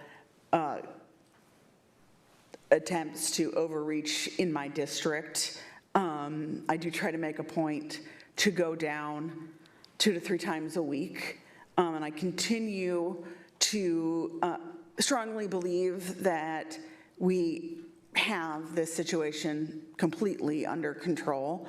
The overwhelming majority of individuals are peacefully exercising their First Amendment rights, and bringing attention to something that I actually believe a majority of Americans believe, which is that the tactics being used by ICE are illegal and inhumane. And it is so incredibly American to choose an opportunity like protest to draw attention to what I think needs to be debated on a national level. I was, of course, disappointed with Secretary Noem's visit and the tone and tenor in which she took. As a member of the LGBTQIA+ community, I think calling local electeds pansies is juvenile and frankly derogatory, and does not reflect on our country well. I would just like to thank my colleagues here, my colleagues across the river, our federal delegation, our state delegation, and all our elected officials. We disagree on, policy issues or strategies or tactics, but we are entirely united in our support for the actions of Attorney General Rayfield and Governor Kotek. We have all sworn an oath to the Constitution of the United States and believe in that, and are taking that seriously, and will continue to do so. But I think something that has stood out to me as a form of bravery that I would like to see more of is the actions of the General of the Oregon National Guard and his statements yesterday that he has two missions. One is to protect the United States, and the other is to protect Oregonians. And if deployed, he would order his troops to defend peaceful protesters. And I think that was a profoundly brave thing to say and do. And I wish to thank him for his bravery and to encourage Portland to continue to use our humor and our unique culture to point out that Portland is not a war zone. We might be weird. We might have, it is this Sunday, a universal naked bike ride. We have other ways of expressing our outrage that I think are brilliant, smart, and bring a level of contrast that is incredibly effective. So I take this moment just to thank everybody in this city who is finding ways of resisting that is so counter to the narrative that President Trump is trying to paint our community as. So thank you. Thank you, Commissioner Singleton. Thank you, Commissioner. Yes, and. I have a couple of national items. One I wanted to share, I'm happy about the return of Paul Reed and Stephen Wahab, who were two Portlanders aboard the Global Samud flotilla headed to Palestine with aid and were intercepted. The reason I bring this up is not just because Paul Reed is a District 2 constituent, but because I will continue to speak out about our community members whose rights and humanity go ignored. I hope that others are returned to their homes safely.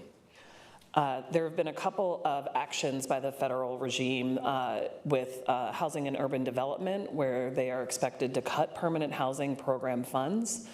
This is from information obtained from an internal document where the HUD Continuum of Care program would shift from permanent housing to transitional housing and include new service or work requirements. The impacts of this would be devastating. In FY26, COC permanent housing allocation would drop from $3.3 billion to approximately $1.1 billion, shifting the majority of funds to transitional housing models. The change would be introduced in a forthcoming NOFO that would bypass legal review by HUD attorneys, raising compliance concerns. HUD sources also confirmed the new policy penalizes applicants for recognizing transgender individuals or using racial equity frameworks in past grant proposals. This change is expected to have a disproportionate impact on rural areas and families with children, potentially putting over 170,000 individuals at risk of losing their stable housing.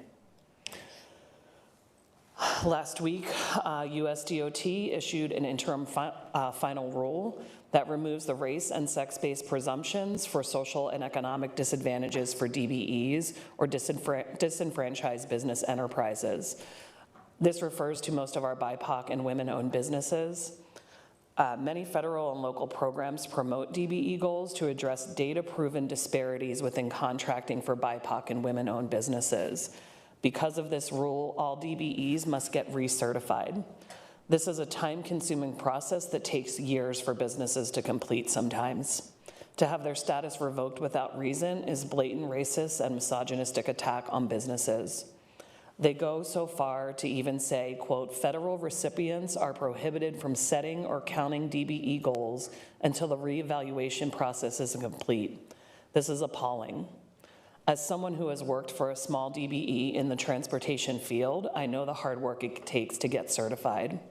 When talking to Black businesses in August, it was clear many wondered why bother or had hesitation. So to see this happen further discourages business owners, and I don't blame them. As the commissioner who sits on many of our transportation tables representing Multnomah County, I hope my colleagues will join me in drafting a letter to give feedback to USDOT about this very harmful rule before their comment period ends on November 3rd. A couple of local and state pieces I wanted to uplift. I think I echo it's been an exhausting week or couple of weeks for many organizers and families in Portland as well. Despite this tiresome escalation by the federal administration, there is something that is giving me hope, and that is the people stepping up and the joy that you continue to see expressed. This is our home, and we'll continue to show up for our neighbors. I think locally, other places we can find some space for joy. I was proud to attend the Office of Sustainability's Sustainable Building Week event at the Albina Library. It was another one of those images where people from all walks of life were sitting on the benches in the sunshine, children playing, dogs walking. It was just the complete opposite of what this regime is trying to paint this community to look like.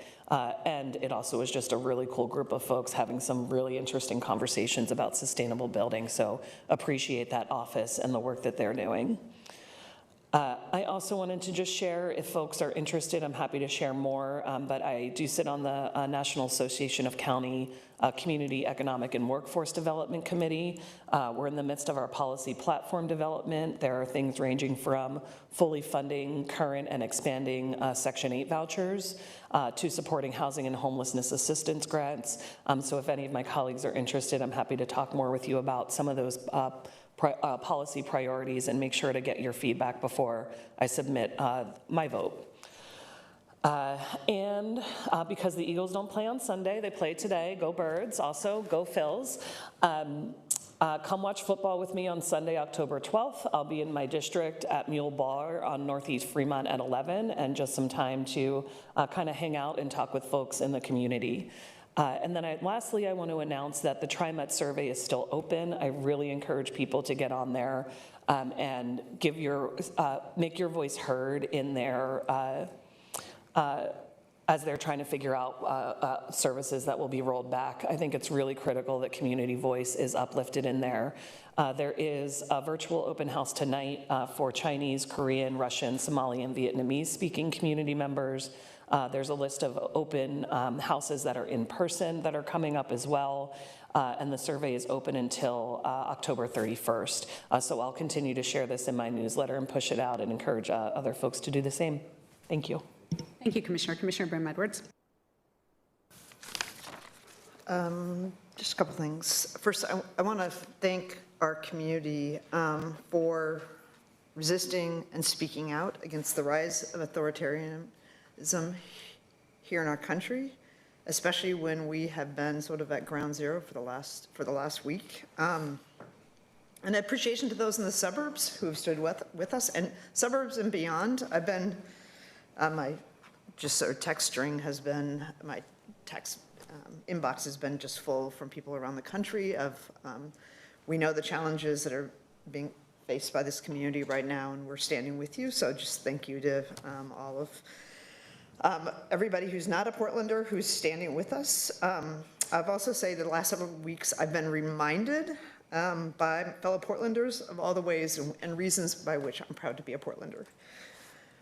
I want to thank the county's legal team for leading our county's participation in the legal brief with other municipalities to stand with the state of Oregon in the state of Oregon versus Donald Trump. I think we need to be resisting in all venues that we can, and so thank you, Jenny Madcourt, to you and your team. I also want to thank local law enforcement that despite the Secretary's name-calling, that they've continued to do the work to demonstrate that local law enforcement is managing the situation here, and that a military response is unneeded, because that's a very important point in our legal case, that local law enforcement is managing the situation on the ground. And they're doing that also, and again, this goes back to just other jurisdictions standing with us, the other jurisdictions who have offered support to the Portland Police Bureau, so that we can demonstrate that regardless of what's happening, that a local response is always preferred over a military response, and the military response is not needed. So just appreciation for all the ongoing work that's happening. And I guess I just want to close also with just a personal note, just mourning the loss of our friend in the legislature, Hua Win. That she sort of had a valiant fight and was always just a leading voice in East Portland and East County, and she is really going to be missed. So note that. Thank you. Commissioner Jones-Dixon. So, yeah, I will, I just wanted to say, so staff let me know about Representative Nguyen's death right before the meeting, and I don't think they realized what they were doing when they did that. So I'm really heartbroken about this. I have worked with her living in East Portland, having formerly represented the East Portland in the legislature, representing it on the county commission, since she was first running for office for David Douglas School Board.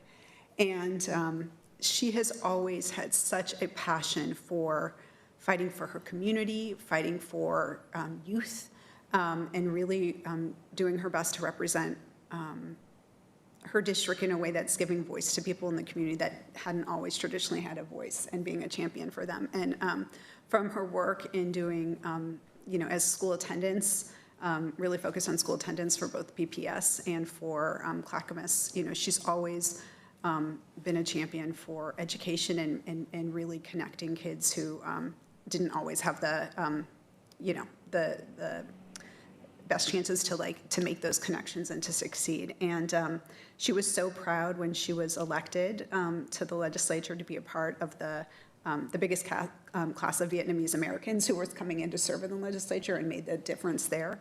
And continued to work to champion both East Portland and education in the legislature. And I am devastated that we have lost such an incredible voice, an incredible person here for our state and for Multnomah County there. So I just would like to have a moment of silence for her to recognize that. So if folks would join me for a second on that.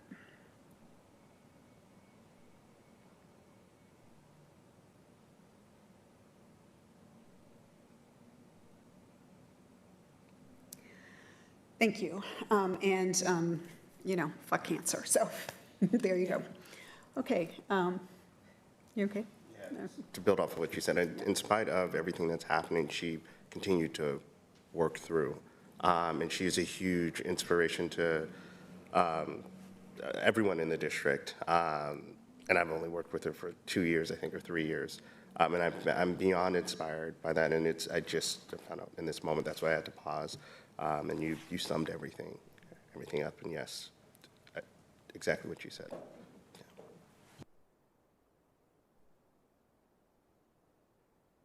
Thank you. I just wanted to, just two last things before we adjourn.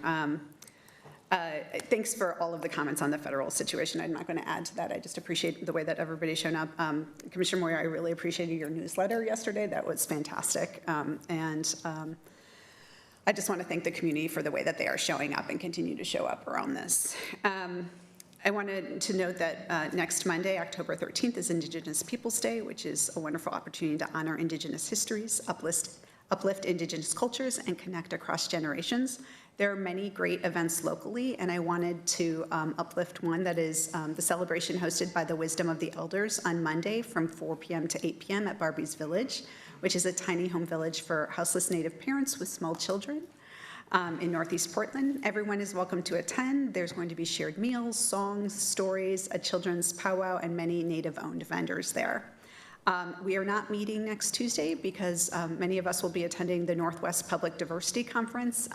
That is going to be the 32nd annual Northwest Public Employees Diversity Conference at the Oregon Convention Center. I know many of our county staff have worked really hard to put this event together and recruit from other organizations. I want to give a huge shout out to Victoria Cross here at Multnomah County, who has been helping to organize and run this event for many years, and I'm looking forward to that. So thanks everyone for all of the work today. That concludes today's regular board meeting. There being no further business, we are adjourned.